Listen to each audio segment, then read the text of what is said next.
The lawyer didn't rush the final line, and to Elara Carter, the room shifted, not with curiosity, but with quiet dismissal.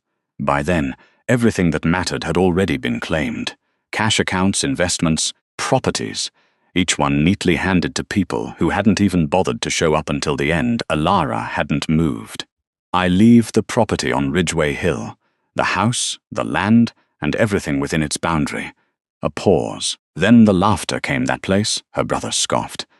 "It's practically falling apart." Someone else smirked. "Congratulations. You just inherited a problem." A few quiet chuckles followed. Nothing loud, nothing kind. Elara lowered her eyes, letting the words settle. While they walked away richer, she had been handed something no one wanted, or something no one had bothered to understand. Because as chairs scraped and papers changed hands, one thing didn't feel right. The lawyer wasn't looking at the others. He was watching her, carefully, as if she was the only one in the room who had actually won. Elara had learned a long time ago that being part of the family did not mean being seen. While her siblings moved through life with effortless confidence, she had spent years trying to prove she belonged, only to be quietly pushed aside. Bills had a way of stacking up faster than she could clear them. Rent, loans, and the lingering cost of past mistakes pressed down on her like a constant weight she could never fully shake. She worked longer hours than anyone ever noticed, taking whatever she could find, yet it never seemed to be enough. At family gatherings, she was always the quiet one at the edge of the room, listening while others spoke over her or around her as if her presence barely mattered. Respect was something they reserved for success, and in their eyes she had never earned it. Even now, sitting in that polished room, the distance between her and them felt wider than ever. They had always taken the best, the easiest, the most valuable pieces of everything, leaving her with whatever remained, and somehow she had learned to accept it. But something about today felt different. Not because she expected more, but because for the first time, the weight of being ignored did not feel like an ending. It felt like the beginning of something she could not yet see. For years, she's had been the one who waited, who adjusted, who stayed quiet to keep the peace. She had convinced herself that patience would one day be rewarded, that loyalty would finally be noticed. But sitting there, hearing their laughter, watching them claim everything without hesitation, something inside her shifted. Not anger, not even sadness, just a quiet, steady realization that she had spent too long waiting for a place that was by the time the reading moved forward, the room no longer felt like a place of mourning. It felt like a transaction. Numbers were spoken with quiet precision, each one heavier than the last. Millions in liquid assets. Investment portfolios carefully structured over decades.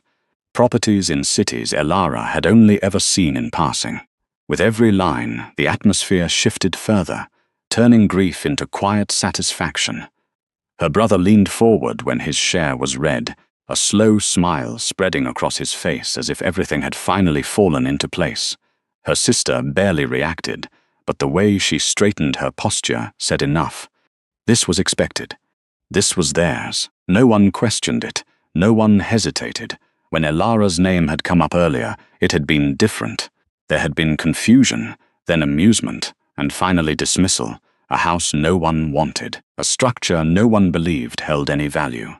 Something they could all afford to ignore. Now, watching them gather their fortunes, the contrast became impossible to ignore.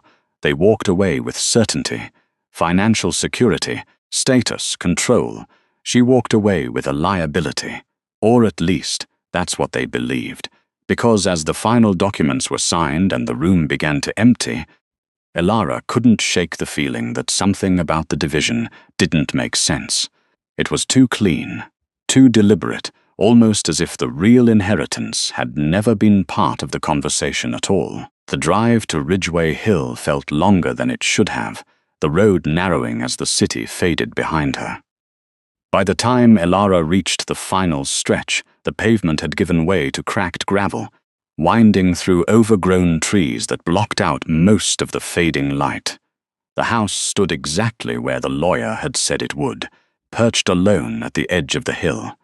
It looked worse than she expected. The structure leaned slightly to one side, as if it had been slowly surrendering to time. Paint peeled from the wooden walls in long, brittle strips, exposing darkened boards beneath. The windows were clouded with dust and age, some cracked, others barely hanging in place. The front steps creaked under her weight before she even reached the door. It didn't feel abandoned. It felt forgotten. Elara paused at the base of the porch, her eyes scanning the property. The wind moved through the trees with a low, hollow sound, brushing against the house like a warning. No nearby homes, no distant voices. Just silence, thick and unmoving. She stepped inside. The air hit her first, stale, heavy, carrying the scent of old wood and something deeper she couldn't quite place. The floor groaned beneath her feet as she moved forward, each step echoing through the empty rooms. Everything was still. Too still. It wasn't just the damage or the decay. It was the feeling that the house had been left untouched on purpose. As if whatever had happened here hadn't been forgotten. It had been sealed away. And now, somehow, she was standing right in the middle of it. Elara moved slowly through the house, each step measured, her eyes adjusting to the dim light filtering through the cracked windows. At first it was just decay, dust layered thick across every surface, furniture draped in stained sheets, walls marked by time. But the longer she stayed, the harder it became to ignore the details that didn't fit. The first thing she noticed was the doors, not broken, not damaged, locked. Every room along the hallway had a solid, intact lock, the kind that hadn't been touched in years. She tried one, then another. None of them budged. It wasn't neglect. It was intention. Further inside, her fingers brushed against something carved into the wooden frame near the staircase. She leaned closer, faint markings almost invisible beneath the dust. Not random scratches. Subbles repeated. Deliberate, a pattern. Her pulse slowed, then sharpened. Why would anyone mark their own house like this? She stepped back, scanning the walls more carefully now. Once she saw it, she couldn't unsee it. The same markings appeared again. Near the ceiling, along the corners, even faintly etched beside a closed door at the end of the hall. That door felt different, heavier, as if something on the other side was pressing back. Elara reached for the handle, her fingers hesitating just before contact. The air around it felt colder, almost unnatural. For a moment, the house seemed to hold its breath with her. This wasn't just an old place falling apart. Something had been controlled here. And whatever it was, it hadn't been meant to be found this easily. The sound came just as Elara stepped back from the locked door. A knock. Sharp. Sudden. It echoed through the house in a way that made her chest tighten. For a second, she didn't move. No one should have been out here. No one even knew she had arrived. The knock came again. She turned and made her way to the front door, the floor creaking beneath her feet. When she opened it, a man stood a few steps back on the porch, older, weathered, his expression unreadable. He said without greeting. Elara frowned slightly. "Do I know you?" "No," he replied, "but I knew the man who owned this place before you." Something in his tone made her straighten. "Then you know why he left it to me?" The man shook his head slowly. "No one knows why he did anything. That's the problem." A pause settled between them, heavier than it should have been. This house, he glanced past her, toward the dark interior. People stopped coming here years ago. Not because it's broken, because something about it isn't right. Elara crossed her arms, trying to steady herself. "What does that mean?" He looked back at her, eyes sharper now. "It means things were hidden here. Things no one ever fully understood." The wind shifted, colder this time. "If you're smart," he added quietly, "you won't go looking for them." Then he turned and walked away, leaving her standing in the doorway, the silence behind her suddenly feeling much louder than before. Elara didn't close the door right away. She stood there, watching the man disappear down the gravel path until the trees swallowed him whole. The silence returned, heavier than before, pressing in around her. For a moment, she considered leaving, But then her eyes drifted back inside. The house felt different now. Not just old or abandoned, but deliberate, as if every locked door, every carved mark had been placed with purpose. The warning hadn't scared her away. It had pulled her deeper. She stepped back inside and shut the door firmly behind her. This time, she didn't wander. She went straight for the staircase where she had seen the markings earlier. Running her fingers along the wood again, she followed the pattern more carefully. It led her upward, each symbol spaced just enough to guide her without being obvious. At the top of the stairs, the hallway narrowed. The air felt tighter here, colder. Most of the doors were locked like the ones below, but one at the very end stood slightly ajar. Inside, the room was almost empty, except for a desk. Dust covered everything, but the surface of the desk looked disturbed, like someone had touched it not too long ago. Elara moved closer and pulled open the top drawer. Inside lay a folded piece of paper and a small rusted key. Her breath caught as she unfolded the paper. It wasn't a letter, it was a crude blueprint, and it didn't show the house. It showed something hidden beneath it. Elara barely slept that night. The blueprint lay open on the desk, its rough lines etched into her mind even when she closed her eyes. It wasn't just a drawing, it was a direction. Something beneath the house, hidden with intention. By morning, reality pushed back in. Her phone lit up with missed calls. Her brother's name appeared again and again, followed by a message that felt less like concern and more like calculation. "You still at the house? We need to talk. Don't do anything stupid." Another message came from her sister, shorter, colder. "That place might have legal complications. Don't touch anything until we sort it." Elara stared at the screen, her grip tightening. They hadn't cared about the house before, not until now. Not until something about it had changed. Outside, the wind carried a faint sound that made her look up. Gravel shifting. Slow, deliberate. She moved toward the window, careful not to draw attention. From behind the dusty glass she saw it, a dark vehicle parked just beyond the tree line. It hadn't been there yesterday, no movement, no one stepping out, just watching. Her pulse quickened. This wasn't about inheritance anymore. Whatever had been hidden here wasn't forgotten. It had been waiting, and now that she had found the first piece of it, others were starting to notice. The blueprint sat behind her, silent but heavy with meaning. She had a choice: walk away while she still could, or go deeper before someone else reached it first. Elara unfolded the blueprint again, forcing herself to study it with a clearer mind. The lines were rough, but the intention was precise.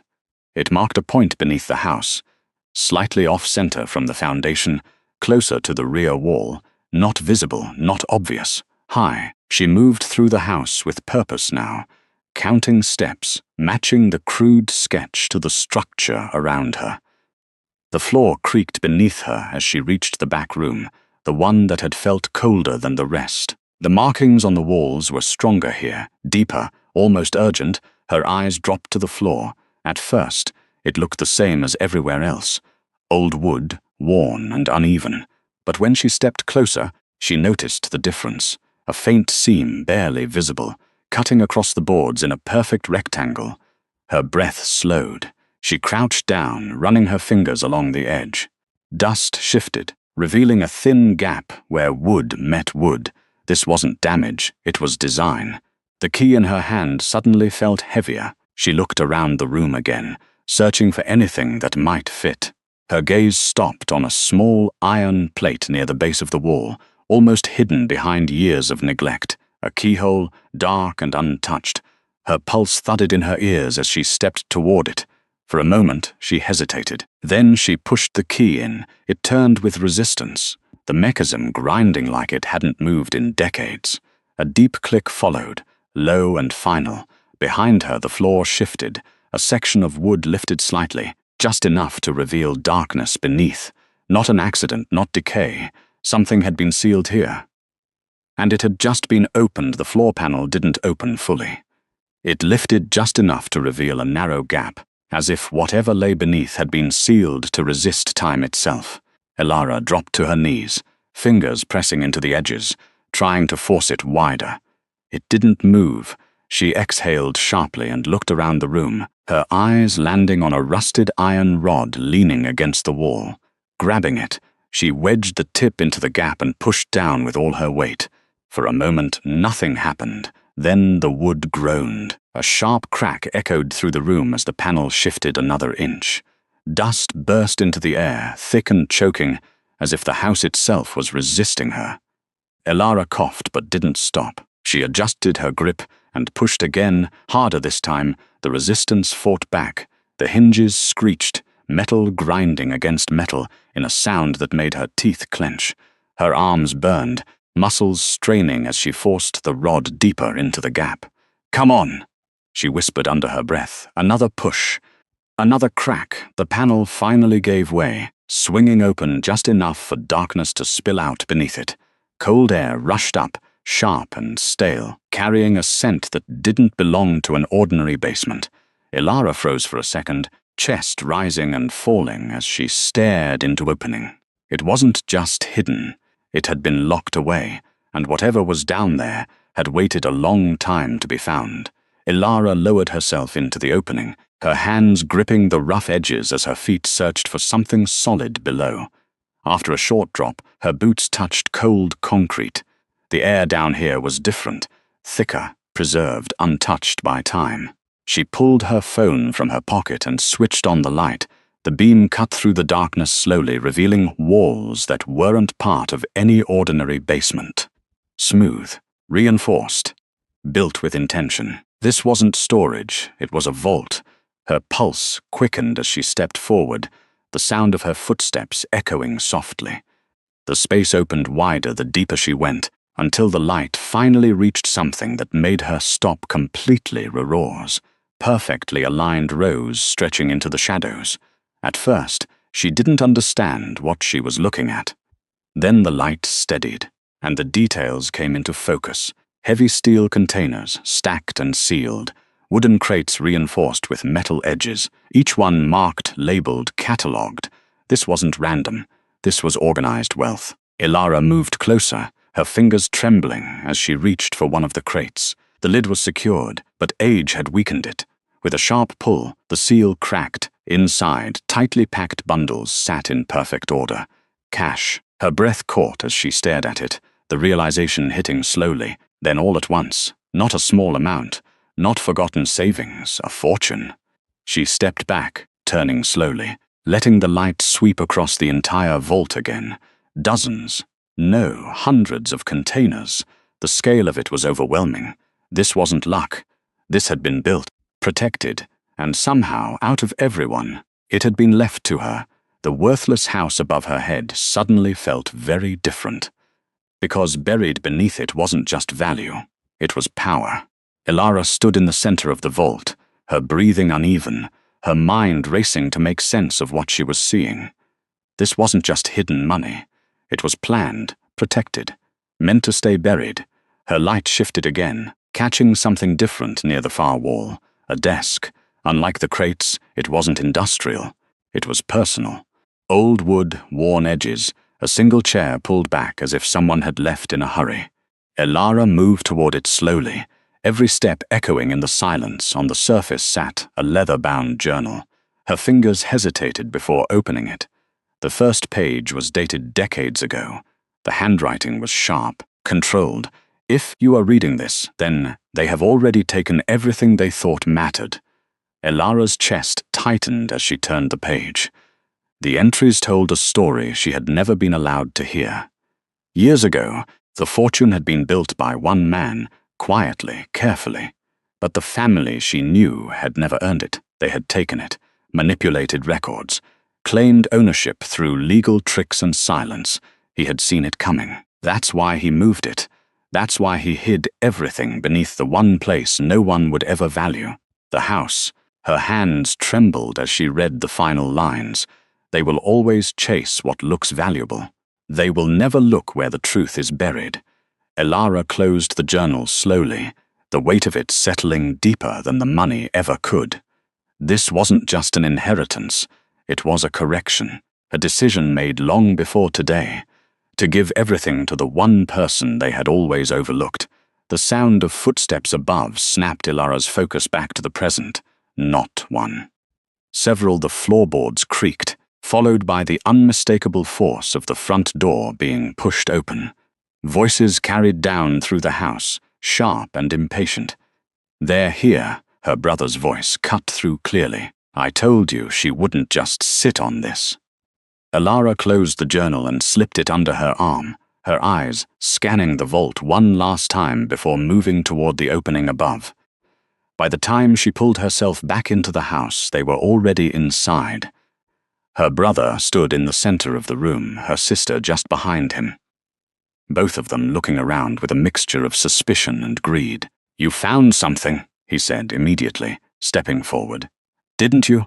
Ilara didn't answer right away.